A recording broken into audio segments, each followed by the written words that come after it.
The sound reached her through the dunes, wrapping around her like the wind. Her eyes opened, glowing faintly in the twilight. For a moment she remembered her father's command, his pride, his fury, and her purpose. But she also remembered the trickery, the false blood, the wine that had stolen her strength. The betrayal cut deeper than any wound. She rose slowly, her mane catching the light of dawn. Around her, the desert shimmered like a sea of molten gold. The world was quiet, but her rage was not. In the heavens, Ra felt it, the flicker of her awakening. The bond between creator and creation pulsed through him like fire through veins. He turned to Thoth, panic in his voice. She stirs. Thoth's eyes narrowed. Then your trial has only begun. Ra descended to the edge of the mortal world, where the veil between divinity and earth thinned like silk in the sun.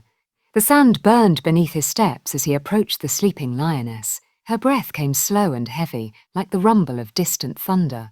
Sekhmet, he said, his voice trembling with both power and sorrow. You have done what I asked. Rest now. The balance is restored. But Sekhmet did not rest. Her golden eyes opened, piercing him like blades of light. Rest, she growled, her voice deep as the desert itself. You made me hunger. You made me burn, and now you ask me to sleep? Ra stepped back, his divine aura flickering. You have fulfilled your duty. Enough blood has been spilled. Her laughter tore through the air sharp and wild. Enough. You speak of enough as though your thirst ever ends. You made me from your anger, Father. Did you think your rage would obey your mercy? The sky darkened as clouds gathered, unnatural heavy crimson with a reflection of divine fire.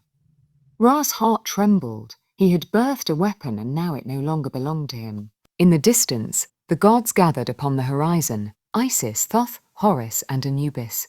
They watched in silence, knowing that what unfolded before them would shape the destiny of the heavens. Both whispered, if he fails to calm her, Egypt will burn again. Isis, her eyes wet with sorrow, placed a hand upon her chest. Then we must remind her not of her wrath, but of her heart. Anubis stepped forward, his jackal eyes gleaming. Her heart, he said. She was born from rage. Well, Isis only smiled faintly. Even fire, Anubis, remembers the warmth before it burns. Below, the confrontation reached its peak. Ra raised his staff, its tip glowing with solar flame. Sekhmet crouched, her claws digging into the sand.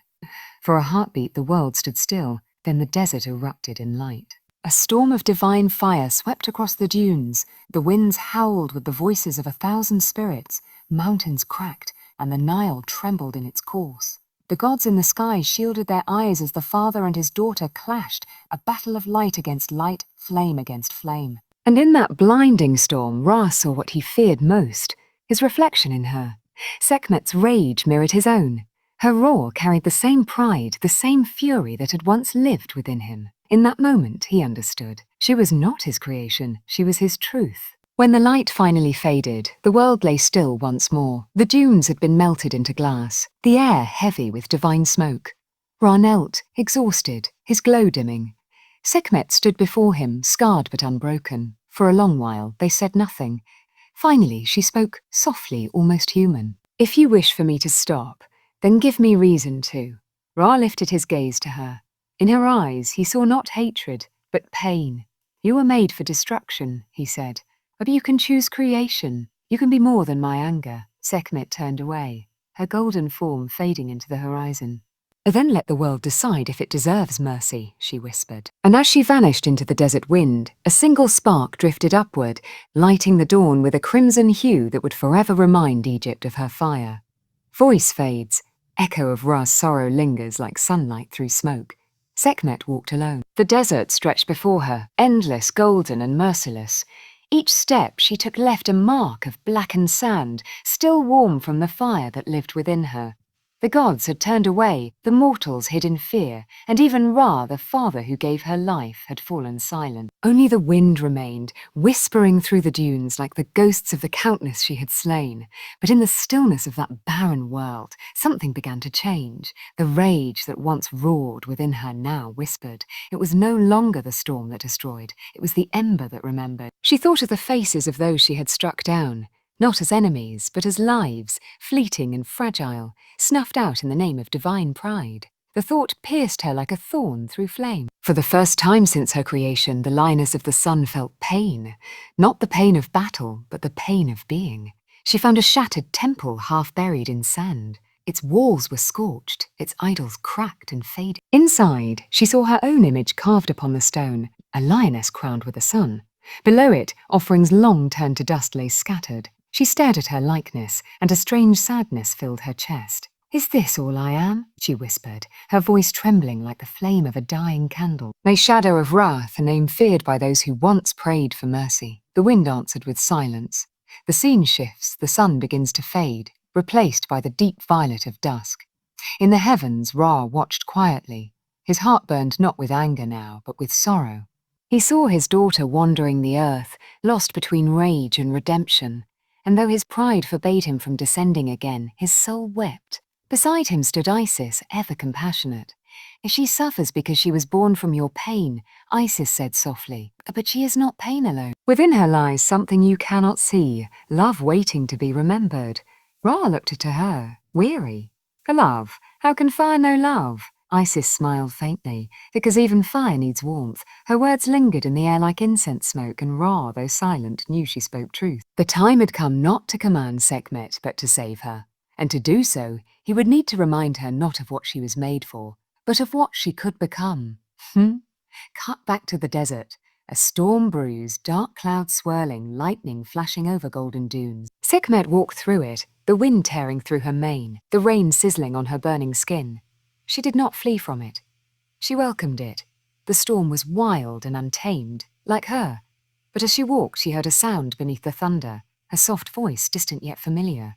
"Oh, Sekhmet," she turned. No one was there. The sound came again, this time from the sky. It was not Ra's voice, not commanding or wrathful. It was gentler, carried by something older, something purer. "He, Sekhmet. The world needs light, not flame." "A light," she murmured, looking up at the heavens. "And what am I but fire?" Then the storm answered, not with words, but with rain. It fell harder, washing the blood from the sands, cooling the earth, softening the land she had scorched. Sekhmet looked down at her reflection in a pool of water forming beneath her feet. For the first time, she saw not a lioness of fury, but a creature wounded, longing for peace. In that reflection, her form began to shift. Her mane of fire dimmed, turning into strands of sunlight. Her eyes softened from gold to amber, her claws retracting, her body shimmering with the glow of dawn.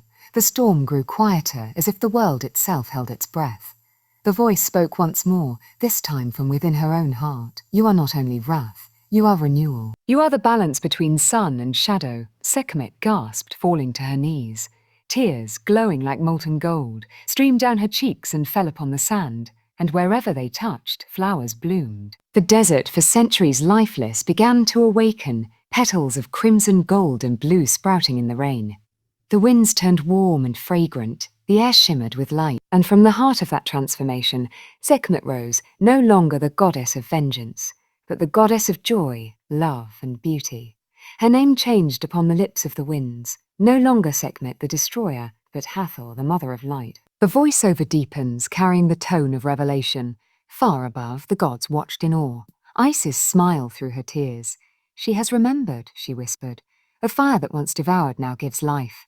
Ra, standing beside her, bowed his head. "Then perhaps the father may yet learn from the daughter." Thoth inscribed the moment into the book of eternity, his pen glowing with divine ink. "Let it be written," he said, "that from rage was born compassion, and from destruction came creation. Thus the heavens are balanced." And so it was that the sky changed once again. The crimson of wrath faded into the golden hue of morning. The people of Egypt awoke to the scent of flowers drifting through their ruined cities. Where there was ash, there now stood colour. Where there was silence, the laughter of children echoed once more. The mortals looked up and saw the sky glowing, not with fear, but with warmth, and they knew a new goddess watched over them. Sekhmet, now Hathor, walked among them unseen, her eyes gentle, her smile radiant. Wherever her steps fell, the earth bloomed.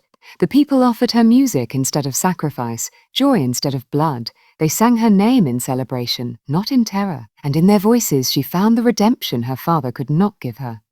But deep within her, the old fire still burned, tamed, not extinguished.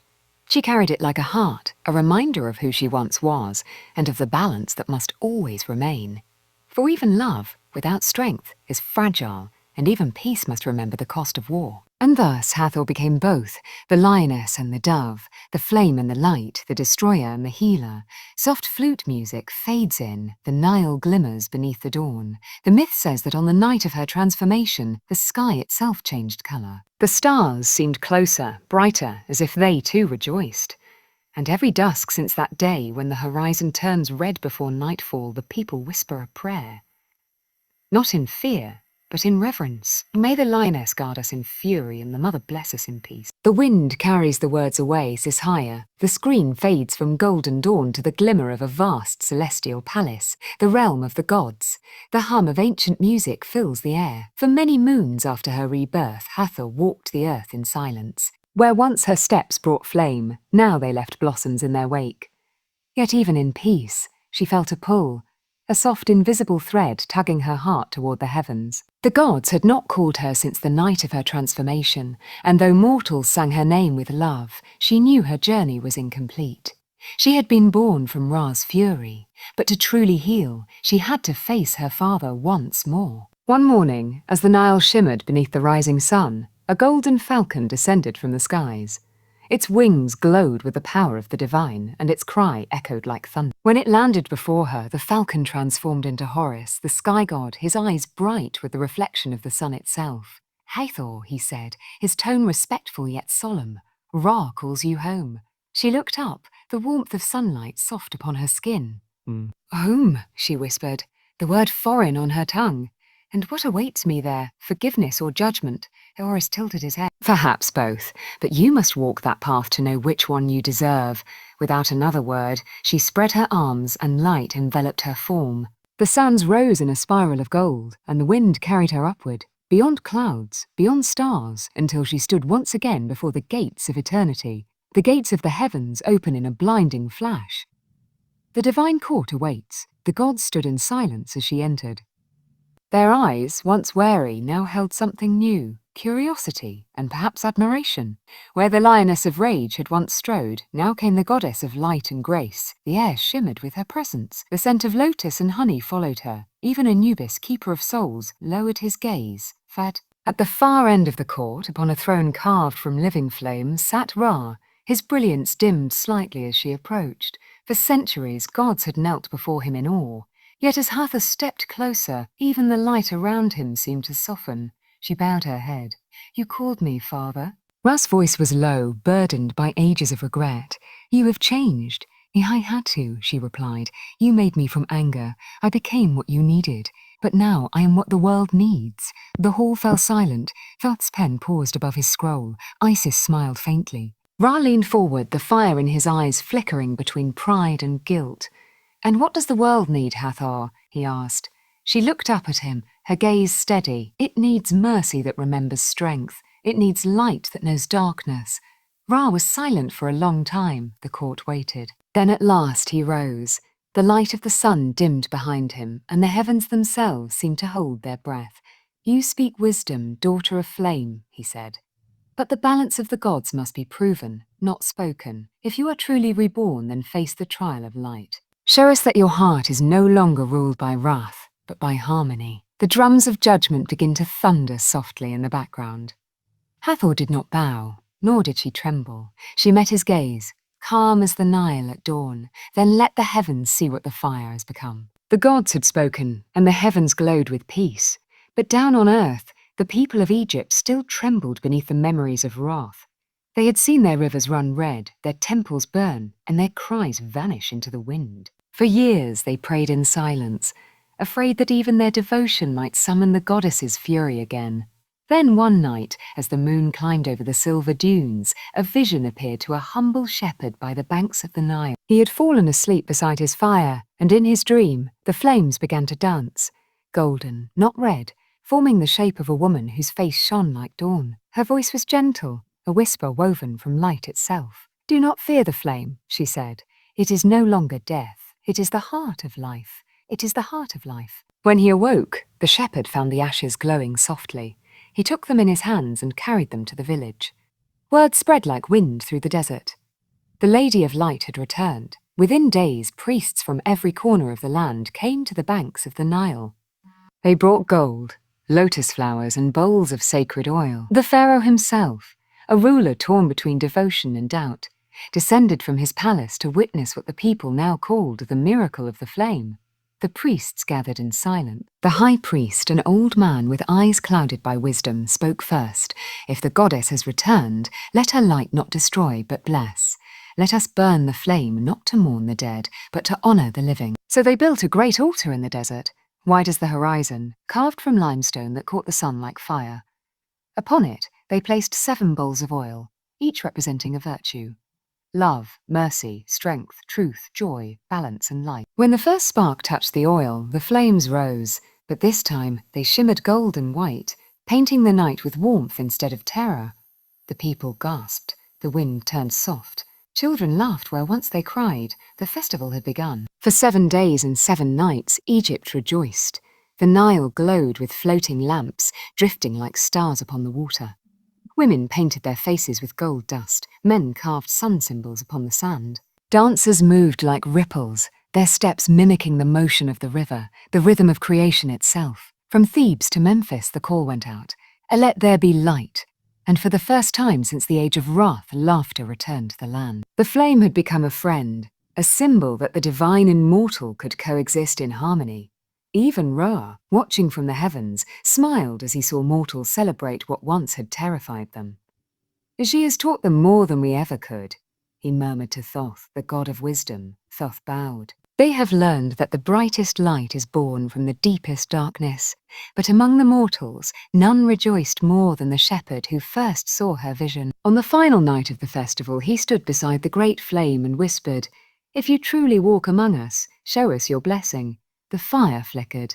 The wind paused, and then, from the smoke, a soft figure appeared. Her hair flowed like sunlight over water, her eyes the colour of dawn. The people fell to their knees. Hathor stepped forward and placed her hand upon the flame. It did not burn her. Instead, it split into 1,000 sparks that rose into the sky, forming a radiant trail, a river of fire flowing through the stars. "A look," she said, her voice echoing across the desert. "This is the light of remembrance. When you see it, know that I walk with you, not as a goddess to be feared, but as a mother who guards her children." And with that, she vanished, leaving behind a sky painted with light. That night became legend. Every year after, when the moon rose full and the Nile shimmered like glass, the people lit fires upon the riverbanks to honor the festival of fire and light. The priests called it the night of renewal. To the farmers, it was a prayer for harvest. To mothers, a blessing for their children. But to the wise, it was something deeper, a reminder that no darkness, no fury, no destruction was ever final. The flames they lit each year mirrored the stars above, as though heaven and earth reflected one another in a dance of endless creation. The story of Hathor and Sekhmet was whispered to every child, the tale of the goddess who once destroyed the world and then saved it with her light. Dynasties passed, dynasties rose and fell. The language of Egypt changed, temples turned to dust, and the gods faded from men's lips. Yet every time the desert sky blazed with orange and gold, travellers still told the same story. This is the fire that once lit the skies of Egypt. Some called it myth, others called it faith. But those who watched the horizon closely, who felt the pulse of the earth beneath their feet, swore they could still see her light flickering, eternal, patient, alive. For even after empires crumble and names are forgotten, some stories never die. They burn on, in the skies, in the hearts of men, and in the whispering wind that carries Egypt's ancient promise.